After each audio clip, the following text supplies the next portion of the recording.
Good morning. So I've got a lesson on exploring atomic models. So unlike the way we were introducing the atomic structure to our higher grades, for Form 1s and Form 2s, we need to introduce the atomic structure by exploring the atomic models and how they were discovered stage by stage. So the first person who was able to discover with evidence about atoms is known as John Dalton. So John Dalton discovered that all matter is made up of tiny particles known as atoms. So according to him, the structure or the model of an atom looks something like a sphere. So just a solid sphere.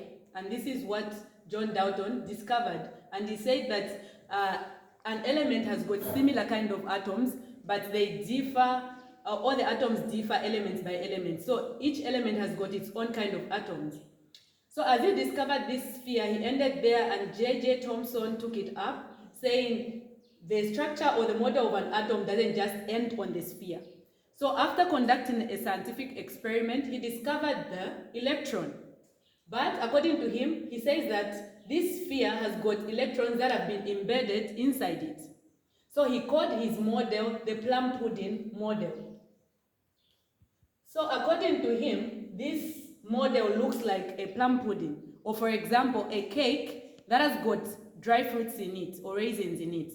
So according to him, those raisins are the negatively charged particles, which are the electrons, while the other part of the cake is positively charged. Or I can give an example of a watermelon. So a watermelon has got the red fruit inside it, and it has got black seeds in it. So those seeds represent the electrons that have been embedded inside it, while the red part is standing for the whole positive part of the sphere. So as he ended on this plum pudding model, Ernest Rutherford came and took it up, saying no. After he conducted his own scientific experiment, he came to discover that these electrons revolve around the plum pudding. And not only that, he discovered the nucleus. So according to his experiment, he had to fire up some alpha particles in the plum pudding. After firing them up, some of the particles were able to pass through, signifying that most of the atomic structure is made up of an empty space. Then, the denser part of it, some of the particles did not go through the way it happened for the others. They simply just reflected back. So as this happened, he came to conclude that the structure or the model of an atom has got a nucleus, a positive nucleus in it. And this positive nucleus has got electrons that just revolve around it. So at this point, the shells have not been discovered. He's just concluded that this structure has got a nucleus which is positively charged with electrons revolving around it. So where Ernest Rutherford ended, Bohr came and picked it up.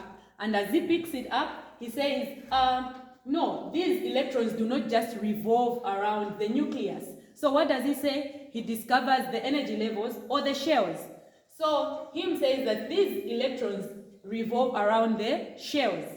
So he agrees that the structure or the model of an atom has got a nucleus which is positively charged, and it has got shells around it where the electrons are found and revolving around the nucleus. So where Bohr model ended, where we end with the Bohr's model, James Chadwick comes up. And as James comes up, he says this positive part of the nucleus is not only made up of the protons, but it also has neutrons. So Chadwick is the one now that discovered the neutrons. That where we say protons, inside the nucleus we have got protons as well as neutrons. Then around the shells we find the electrons. So now this is the current model, the modern model that we are using for the structure of an atom, where we say the atom is made up of the nucleus and it has got energy levels around it. And the subatomic particles of the atom are the protons, neutrons, which we find in the nucleus of an atom, and the electrons, which revolve around the shells of the structure of an atom. Thank you so much.